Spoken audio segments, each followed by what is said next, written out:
the rhythm of her humming. When Manuel died, Elias stayed because leaving would mean scattering the children he loved to every direction.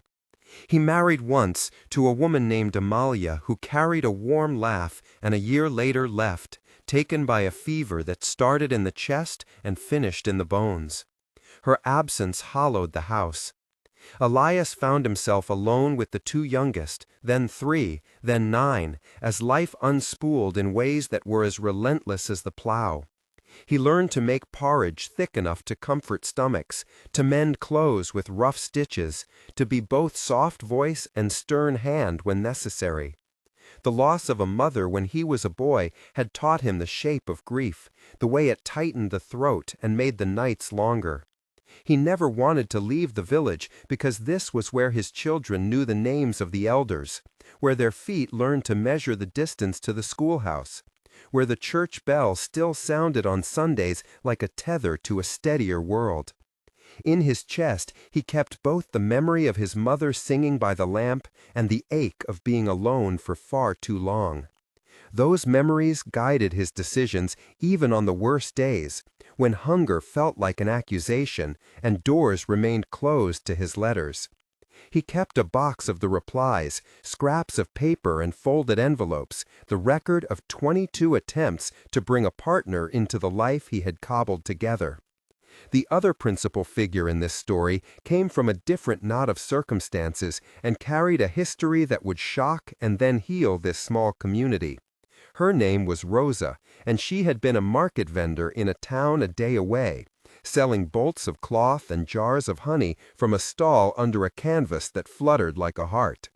She had been married once and had 5 children from that marriage, a cluster of bright eyes and small stubborn ways that followed her like birds. Rosa had known loss as well. Her husband had left suddenly, not dead, but taken by a choice that left them with a roof but no companionship, a ledger but no partner.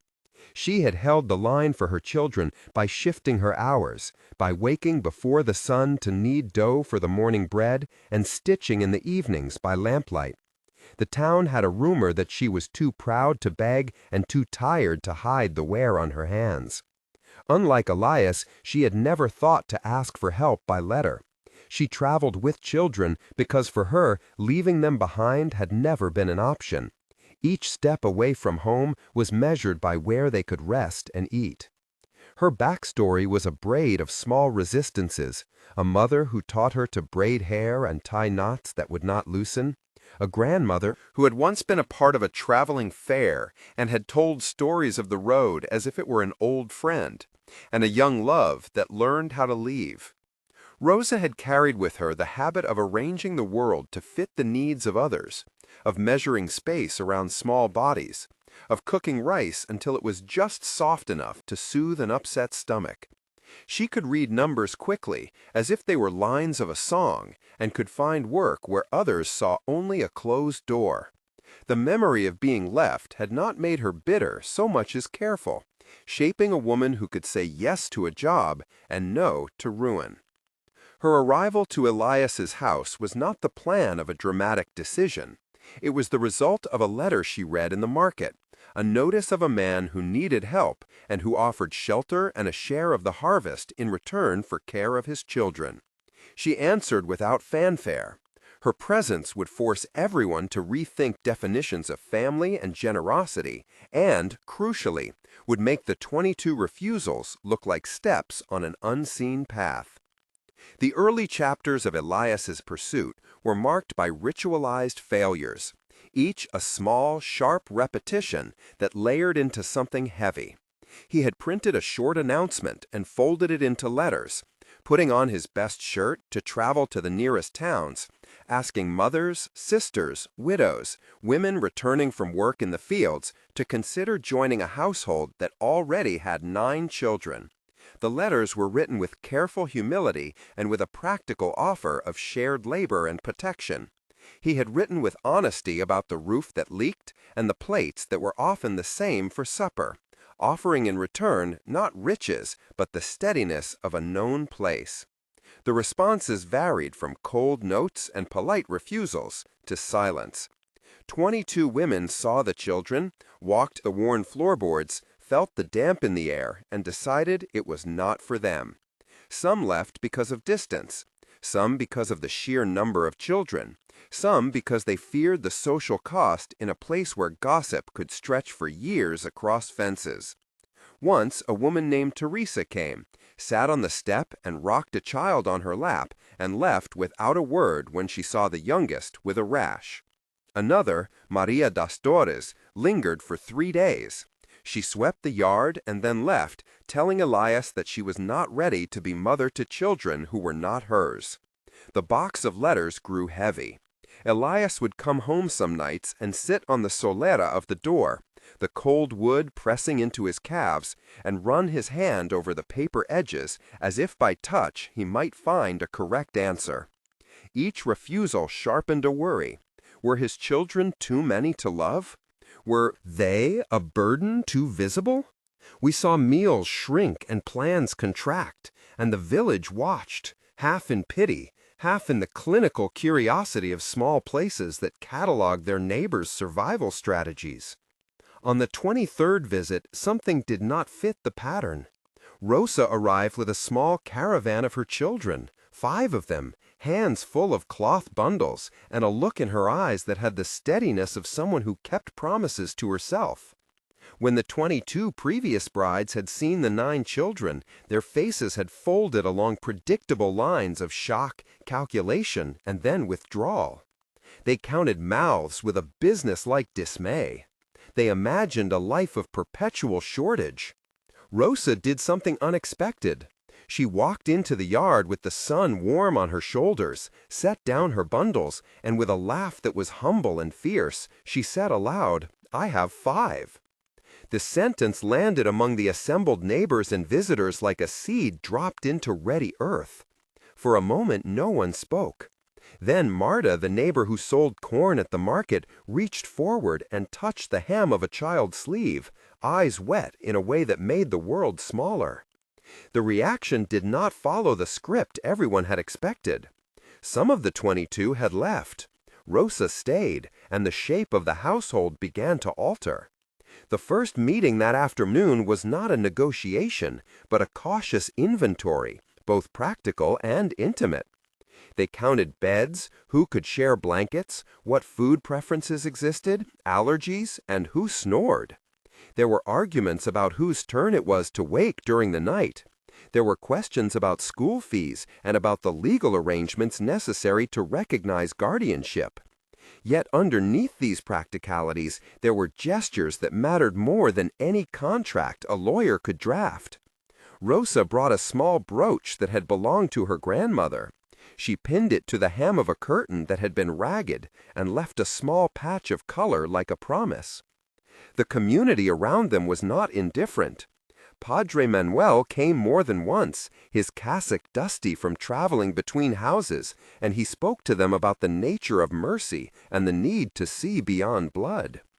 The midwife Anna, who had attended so many births in that valley, taught the older children how to bandage cuts and how to boil water in the fashion that kept infants safer.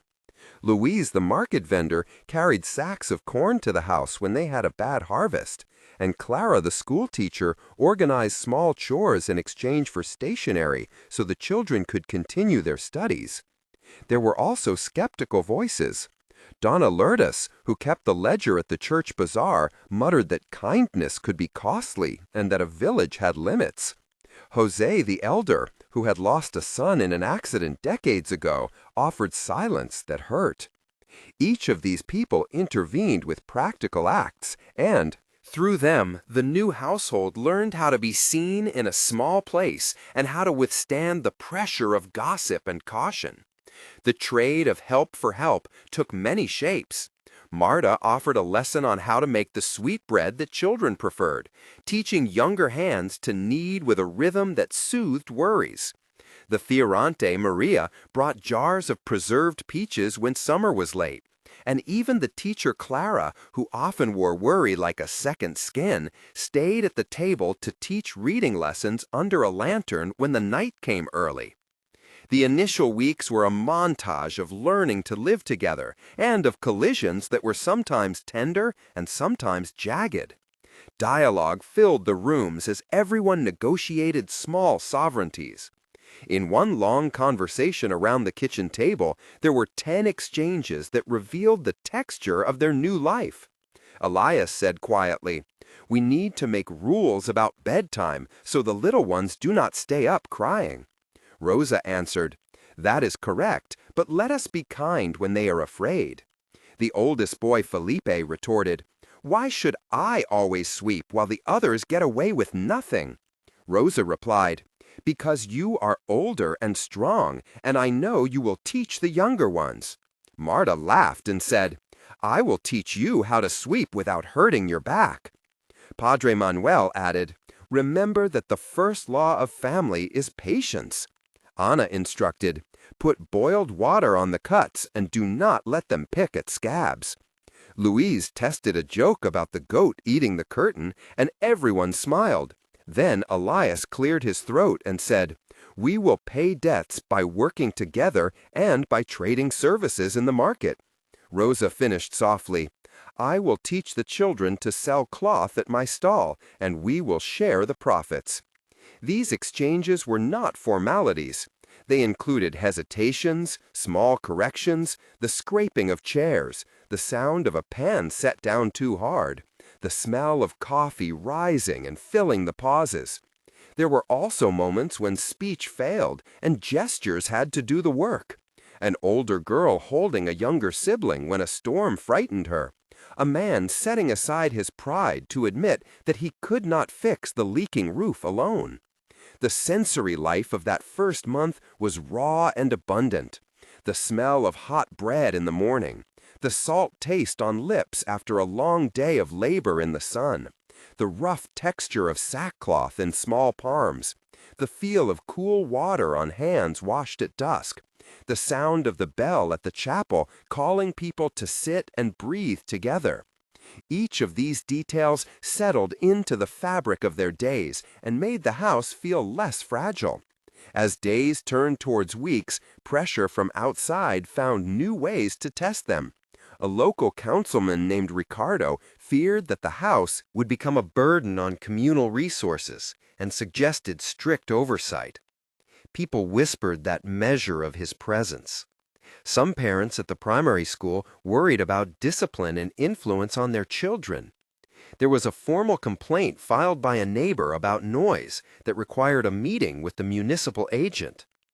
In one of the most tense moments, the village gathered on a hot afternoon, and the conversation durably slowed to the size of each breath.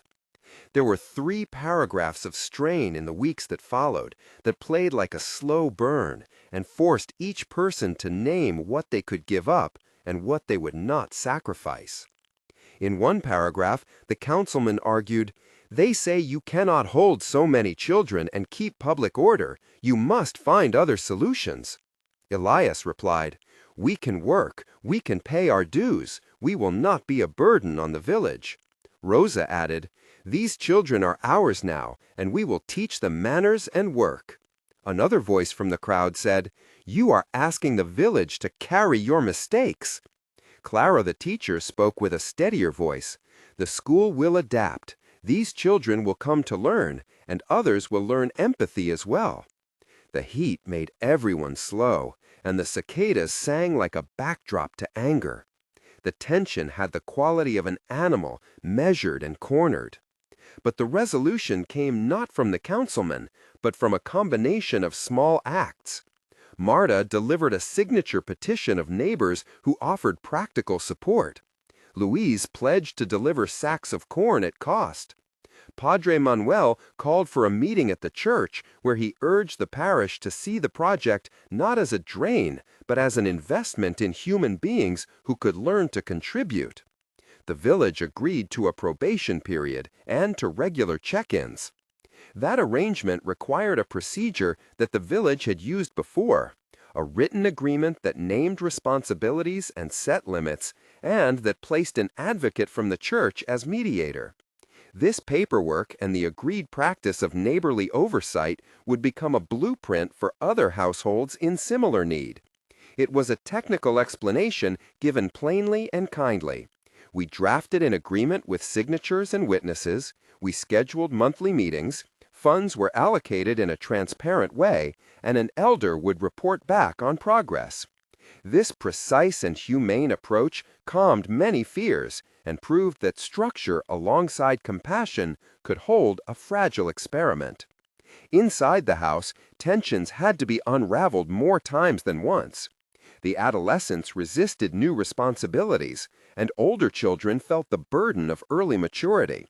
There were 2 or 3 moments of private conflict between Elias and Rosa that were also public in the sense that they involved decisions about who disciplined whom, how to allocate meager earnings, and when to send a child to a larger town for medical care.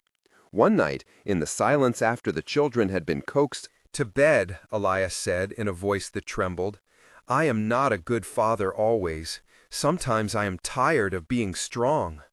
Rosa answered, "I know, and I am too, but strength can be shared." Elias replied, "I worry about how people will talk." Rosa said, "Let them talk. We are doing what must be done." Elias then admitted, "I am scared I will not be able to feed them." Rosa pressed his hand and said, "We will plant more. We will ask for help. We will not give up." The conversation continued for some time, each sentence a soft tool used to rebuild trust. The sound of children breathing in the next room, a small cough, a blanket rustle, punctuated their words. They counted the coins left in a jar and planned the week of meals that followed. Food had become a constant ledger of love and scarcity. They traded hours and services, Rosa teaching sewing in the morning, and Elias going to the market to trade clay pots by noon. They slept with the window slightly open to listen for the night sounds that anchored them to place. 3 moments of crisis slowed time in a way that let memory settle and tested each person more than daily frictions. The first crisis came in a winter storm that flooded a low part of the yard and carried away sacks of grain. For 3 days the children were cold and anxious, and the parents moved like careful animals, moving mattresses higher, stoking the oven, rationing soup. In that storm, the oldest girl, Lucia, slept with the youngest to comfort him, and Rosa sat at the table with her head in her hands until Marta insisted she rest. The second crisis was medical, when Felipe ran a high fever at night and we had to travel to the clinic in the next town by lantern light. The journey was a caravan of blankets and worry, and it tested whether the village would step forward. Anna met them at the clinic and stayed until dawn, holding a cup of warm broth for the boy and advising on care that prevented worse complications. The third crisis was an accusation by a vindictive neighbor who claimed the children had vandalized her fence. The claim threatened them with fines. In the slow paragraphs that followed, the village came together and the truth emerged that the fence had been weak for years. The neighbor was persuaded to accept a community-led repair, and the children were required to help with plastering as a form of restitution, learning workmanship and responsibility in the process. Each of these crises lasted not only in hours, but in the emotional texture they left behind. Fear that transformed into solidarity, into skill building, into a sense that the household could hold and repair itself. Backstories that had once been private now surfaced as tools for living. Elias recalled his father teaching him to make amphora, and how in making pots one learned patience, how cracks could be mended with paste and steady hands. He taught the children to press clay between their fingers so their hands knew an honest trade. Rosa remembered her grandmother teaching her to dye cloth with leftover peels of fruit and to make a color out of what others threw away. She brought that economy of creativity into the house, teaching the girls to mend torn shirts into pockets and to string beads into necklaces that were sold at the market. These stories were roughly 800 to 1,000 characters each when told in full at the kitchen table on nights when the lamp burned low. And they connected the past to the present by showing how skills and memory can be repurposed for survival. They became small manuals: how to make a pot that sells, how to dye cloth when indigo is rare, how to sew a mend that holds, how to tend a fever with a broth and rest. The children absorbed these backstories as practical lore and as moral instruction, seeing that history was not merely a list of losses, but also a repository of useful techniques. They became small manuals: how to make a pot that sells, how to dye cloth when indigo is rare, how to sew a mend that holds, how to tend a fever with a broth and rest. The children absorbed these backstories as practical lore and as moral instruction, seeing that history was not merely a list of losses, but also a repository of useful techniques. After long months of knotted work and gentle reformation, life had begun to look like the kind of ordinary household that endures by choices made daily. They renovated 3 rooms, replacing a cracked beam and sealing the goteira so rain no longer pooled on the floor at night. A small orchard was planted in a once empty plot, with guava and mango trees that would take time, but that would change the view from the kitchen window. The children learned trades, and some began to sell at the feira with Rosa, who taught them the cadence of bargaining with warmth and firmness. Felipe started an apprenticeship with Manuel the potter down the road and learned to throw the wheel with an awkward hopefulness. Elena learned to read with Clara and showed a natural bent for numbers.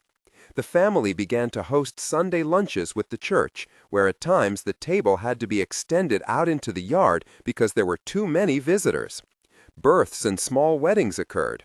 One of the older girls married a young carpenter who promised to fix the front gate, and then indeed fixed it with skill and laughter. The sense of transformation was slow and cumulative. People began to see evidence of change in practical measures. School attendance improved, younger children had fewer illnesses, and the house produced a surplus at harvest time on some years. The larger community started to speak differently. Some former skeptics became allies, and the ledger at the bazaar showed donations and shared labors that knitted relationships. At a crucial moment of institutional pressure, when a bureaucratic requirement threatened to split the group because of legal guardianship paperwork, a decision emerged that allowed stability. They signed a compact at the parish, with Padre Manuel, Rosa, and Elias as primary signatories. Witnesses including Marta, Ana, Luis, Clara, and Jose. The agreement spelled out guardianship rights, how to manage small inheritances, how to care for health needs, and a schedule for shared labor. It also named contingency plans in case of illness. This practical set of rules grew out of compassion and technical clarity, and it was explained simply so everyone could follow it. The explanation included how to register children for school when they had no birth certificates, how to approach the municipal agent for temporary subsidies, and how the parish fund could be accessed under specific circumstances. These instructions were precise, accessible, and humane. They helped the family find footing and offered a model for others who might face similar pressing doubts. As years passed, the household matured into something that neither Elias nor Rosa had anticipated in those first raw days. Children learned to speak kindly to each other, to respect labor, and to celebrate small victories. There were marriages and new lives forming within the old walls. A montage of time showed the concrete facts of transformation. The roof was painted, 2 chickens became a flock. A small radio filled nights with news from beyond the valley, and the shop at the corner sold the family's bread. People who had once walked by with guarded expressions now accepted invitations to Sunday lunches and sometimes brought a dish to share. The school report showed improvements. Clara, the teacher, smiled with private pride when she marked an essay by Elena that spoke of hope. The family found rhythm in routines. Coffee at dawn, the first child to fetch water, the last to light the lamp. They built not only a household, but a reputation of resilience and reciprocity. We must pause here to ask you a question, because this is the point where many of you feel a tension, and we want to hear from you. If you were in Elias' shoes and a stranger with 5 children offered to join your household knowing you already had 9, would you say yes? Write sim or no and tell us one sentence why. Every comment helps more people feel less alone and helps us choose the next real story to tell. Now back to the story, because what happens next reveals how the small acts of generosity can become lessons for a whole region. After the community probation period ended and patience proved itself, Rosa and Elias held a small ceremony in the churchyard, not a large wedding, but a vow to share life and responsibility, witnessed by neighbors who had once been doubtful. Padre Manuel spoke of vows as a form of covenant that was less about romance and more about accountability. The ceremony was brief, the words soft and steady, and the brooch Rosa had pinned to the curtain was now worn on her lapel. They did not call it a marriage in all registers, but they made a decision together to be guardians and partners for life. The household. The choice shifted the social narrative. Suddenly, the 22 rejections were not the end of the story, but rather the prologue to a different kind of family building. There were more tensions thereafter, but they were tempered by routine and by the contour of small victories. The most poignant scenes came when the children began to form their own allegiances and choices. One of the younger boys, who had once been shy, found voice in selling fruit with Rosa, greeting customers with a practiced courtesy. An older daughter studied and later secured a small scholarship to a teacher training program in the city, promising to return with books and new ideas. The community's social map changed too. The bazaar grew to include new stalls and skills.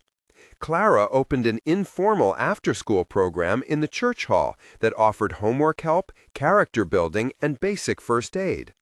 These were proof points because they demonstrated how one household could radiate change outward. People began to talk in numbers.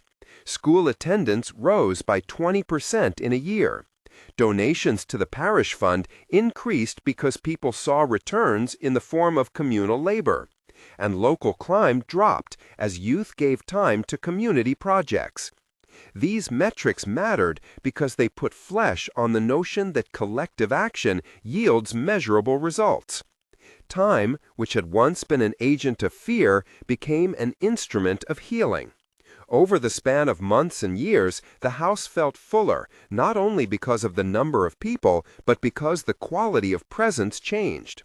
The roof was mended, cloth was dyed, pots sold, a radio tuned to faraway news, and a table set to receive guests seeking a place for a meal. The recurring words of the village started to shift from pity to possibility. People would come by and say, "Look how they made it work," and the phrase became a small compliment. There were rewards and also small losses along the way. An older neighbor passed and left a set of tools that Elias treasured. A crop failed one year, and the community pooled effort to prevent hunger from returning. Yet through each ebb and flow, there was a core fact that remained. Family had been chosen and reforged by continued decisions to stay. The long epilogue unfolds in 3 temporal moments that show how a choice made in the face of 22 refusals and 1 startling answer grew into a living legacy. 1 month after Rosa first declared, "I have 5," the household had shifted in immediate practical ways. Beds were rearranged, chores assigned, and the initial paperwork with the parish was completed. The children knew where their cups would be kept and which corner was for study. There was a visible softening in Elias' face as the first week of shared meals went by without collapse. In these early days, neighbors like Marta and Anna visited more often, bringing soups and dry goods. The community engagement remained experimental but hopeful. 3 months in, the changes were deeper. The orchard had a few small leaves, market routines were established, and the children returned to consistent school attendance. Felipe's fever had long been overcome, and the family had saved enough to buy a new blanket for the winter. The local council reviewed the probation and declared that the family was meeting obligations and that support could be allocated as training funds for trades. People in the market began to ask Rosa for tips on selling cloth, and in turn she taught simple bookkeeping to younger women. 6 months later, the household had established a reliable rhythm. They hosted a communal feast for the harvest, where neighbors ate under stringed lights and the music from a small radio carried beyond the compound. Some of the older children had modest earnings now and used part of them to buy educational materials. The house no longer looked like a temporary shelter. It looked like home.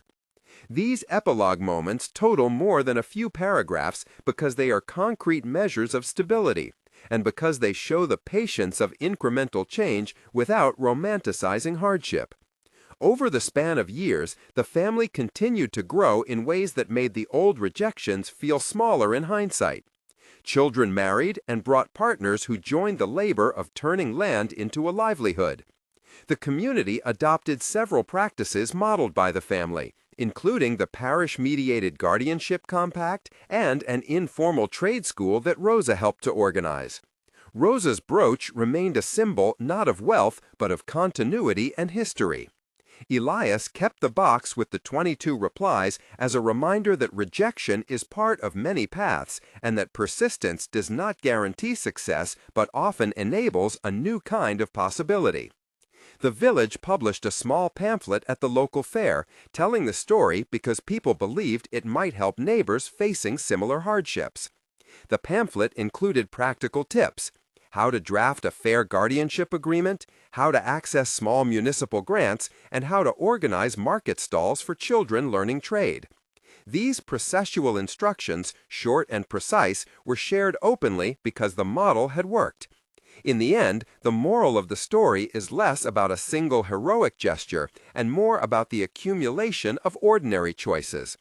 The family became an argument for patience, for practical compassion, and for the ability of communities to stretch without breaking. On a day that would later be remembered as simple and perfect, the family gathered under the mango tree, and a table had to be pulled out into the yard because there were so many guests that the house seemed too small. Grandchildren ran between the legs of adults who had once been children themselves. Someone played an old song on a battered radio, and everyone hummed along. Rosa looked at Elias with a quiet smile and said, "We did not have much, but we had enough to keep going." Elias replied, "And we had people who chose to help." A child piped up, "Who taught Mama to sell so well?" And Rosa laughed, "I learned from my grandmother, and from the market, and also from you all." The scene closed as the sun set behind the fields, and the smell of roasted corn and coffee lingered like a blessing. If this story touched your heart, consider subscribing. Share in the comments whether you would have said yes or no to such a proposal, and why. Your voice matters here because these stories are not just ours, but a collective ledger of how people choose one another. And finally, remember this image. In a house that once leaked in the rain, they built a home that held laughter and work in equal measure.